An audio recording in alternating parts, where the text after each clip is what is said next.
शाम के ठीक 5 बजे हैं और 5 PM पर नए वीडियो के साथ हम हाजिर हैं।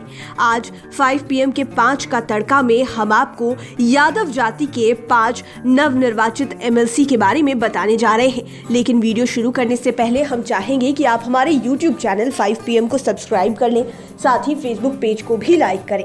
बिहार में 24 सीटों पर हुए MLC चुनाव में कई यादव उम्मीदवारों ने अपनी किस्मत आजमाई, लेकिन इनमें 5 धुरंधरों की ही किस्मत चमकी।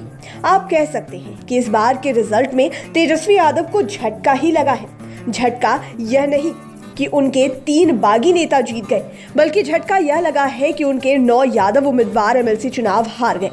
आरजेडी के 10 यादव उम्मीदवारों में से सिर्फ एक को सफलता मिली, जबकि 2 उनके बागी यादव उम्मीदवार चुनाव जीते। वहीं एक यादव उम्मीदवार नीतीश कुमार की पार्टी जेडीयू से तो दूसरा पशुपति कुमार पारस की पार्टी RLJP से जीते हैं। जेडीयू और RLJP अभी NDA में है। वहीं आरजेडी ने इस बार चुनाव में CPI से गठबंधन किया था। ऐसे में 5 PM के 5 का तड़का में हम आपको इस बार उन जीते हुए 5 यादव उम्मीदवारों के बारे में बताएंगे, जिनमें से 4 ने तेजस्वी यादव को ही झटका दे दिया। भूषण राय, वैशाली। पहले बात करते हैं भूषण राय की। ये इस लिस्ट में 5वें नंबर पर है। भूषण राय को पशुपति कुमार पारस की पार्टी रालोजपा से टिकट मिला था। खास बात की टिकट मिलने के 2-3 दिन पहले से ही इन्होंने पार्टी की सदस्यता ले ली थी। इन्हें आप हेलीकॉप्टर उम्मीदवार भी मान सकते हैं, मतलब पार्टी में शामिल होते ही उम्मीदवारी मिल गई। हालांकि भूषण राय का घर वैशाली जिले के हाजीपुर में ही पड़ता है। यह हाजीपुर निवासी रामचंद्र राय के बेटे हैं। दिल्ली स्थित पार्टी कार्यालय में जब भूषण राय ने रालोजपा की सदस्यता ग्रहण की, तो उस मिलन समारोह में पशुपति कुमार पारस भी थे। इनके खिलाफ तेजस्वी यादव ने आरजेडी की ओर से सुबोध राय को उतारा था। सुबोध राय भी अपने क्षेत्र के चर्चित फिगर हैं।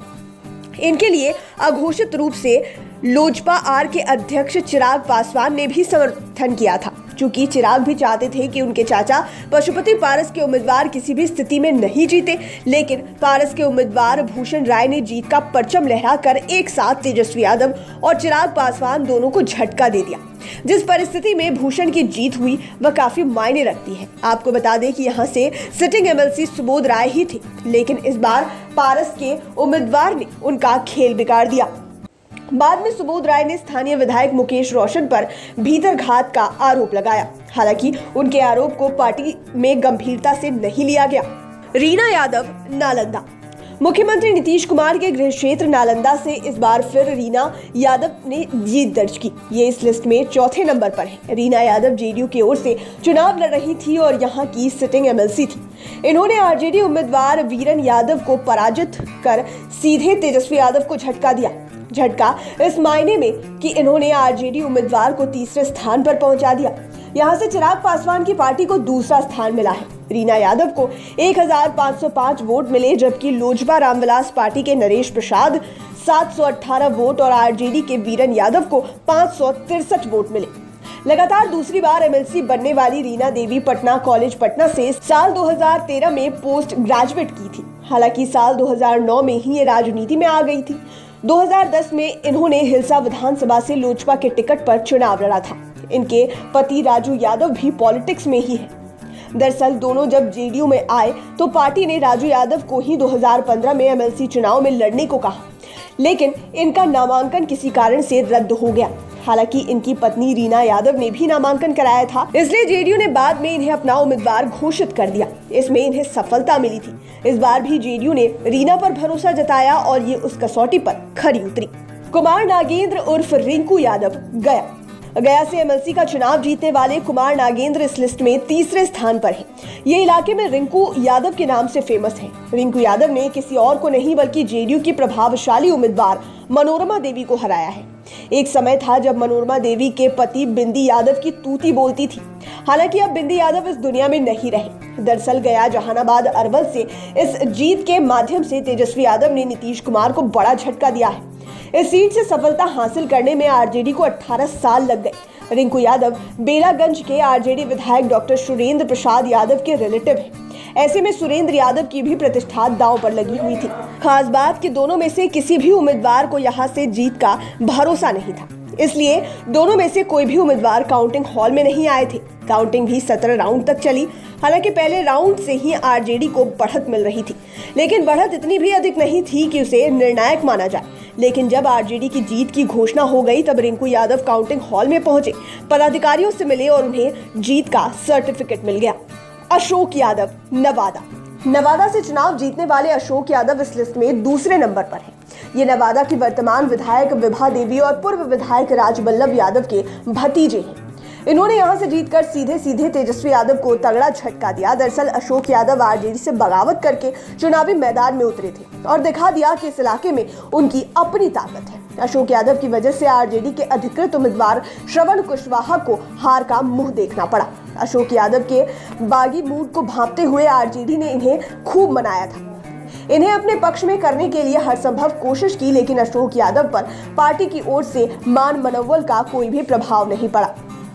थोक बजाकर देख लिया कि अशोक यादव नहीं मान रहे, तब आरजेडी के पास इनके खिलाफ कार्रवाई करने के अलावे कोई चारा नहीं था। अशोक यादव को पार्टी से निष्कासित कर दिया गया। हालांकि राजनीति में यह सब चलता ही रहता है। अशोक यादव ने शपथ लेने के बाद नेता प्रतिपक्ष तेजस्वी यादव से उनके आवास पर मुलाकात भी की। इतना ही नहीं, अशोक यादव बाद में सीएम नीतीश कुमार से भी मिले। आपको बता दें कि 2015 में नवादा सीट जेडीयू की झोली में चली गई थी। यहाँ से जेडीयू के मोहम्मद सलमान रागिब ने जीत का परचम लहराया था, लेकिन अब की बार निर्दलीय की आंधी में जेडीयू उम्मीदवार भी नहीं टिक पाए। अंबिका गुलाब यादव इस लिस्ट में पहले नंबर पर है। नाम में गुलाब यादव के लगे होने से आप इतना तो समझ ही गए होंगे कि आरजेडी के कद्दावर नेता और विधायक रहे गुलाब यादव की ये रिश्तेदार है। तो आपको बता दें कि अंबिका यादव झंझारपुर के पूर्व विधायक गुलाब यादव की पत्नी है। दरअसल गुलाब यादव ने पंचायत चुनाव में अपनी बेटी बिंदु गुलाब यादव के लिए जमकर बैटिंग की। इन्होंने झंझारपुर से जिला परिषद क्षेत्र संख्या 49 से अपनी बेटी को उतारा था। बेटी के चुनाव प्रचार के लिए गांव-गांव पंचायत घूमे भी थे। बेटी भी अपने नाम के साथ पिता का नाम लिखती है। वह भी अपना नाम बिंदु गुलाब यादव लिखती है। बिंदु अभी महज 29 साल की है। उनके पिता गुलाब यादव बेटी के जिला परिषद सदस्य बन जाने के बाद भी बैठे नहीं रहे, बल्कि चेयरमैन बनाने के लिए भी जुट गए। इसमें भी उनकी मेहनत रंग लाई। बेटी बिंदु यादव बिहार भर में सबसे कम उम्र की जिला परिषद अध्यक्ष बनी है। बेटी के चेयरमैन बन जाने के बाद पत्नी के एमएलसी बनाने में गुलाब यादव जुट गए। उनका पंचायत घूमा हुआ था, सो गुलाब यादव ये सुनहरा मौका हाथ से जाने नहीं देना चाहते थे। गुलाब यादव ने बगावत का झंडा बुलंद कर तेजस्वी यादव के खिलाफ मोर्चा खोल दिया। डंके की चोट पर इन्होंने एमएलसी चुनाव लड़ने का ऐलान कर दिया। इससे नाराज होकर आरजेडी ने गुलाब यादव को 6 सालों के लिए पार्टी से निकाल दिया, लेकिन इनकी सेहत पर इसका कोई असर नहीं पड़ा। एमएलसी चुनाव में इन्होंने अपनी पत्नी अंबिका गुलाब यादव को पूरी ताकत और ईमानदारी के साथ लड़ाया और उन्हें जीत भी दिला दी। इसी बहाने गुलाब यादव ने आरजेडी के आला कमान को भी अपनी ताकत का एहसास करा दिया। बेशक यह तेजस्वी यादव के लिए किसी झटके से कम नहीं था। उम्मीद है ये वीडियो आपको पसंद आया होगा। इसी तरह के और वीडियोस के लिए हमारे चैनल 5 PM के साथ बने रहें। अगर इसे आप फेसबुक पर देख रहे हैं तो पेज को लाइक करें। धन्यवाद।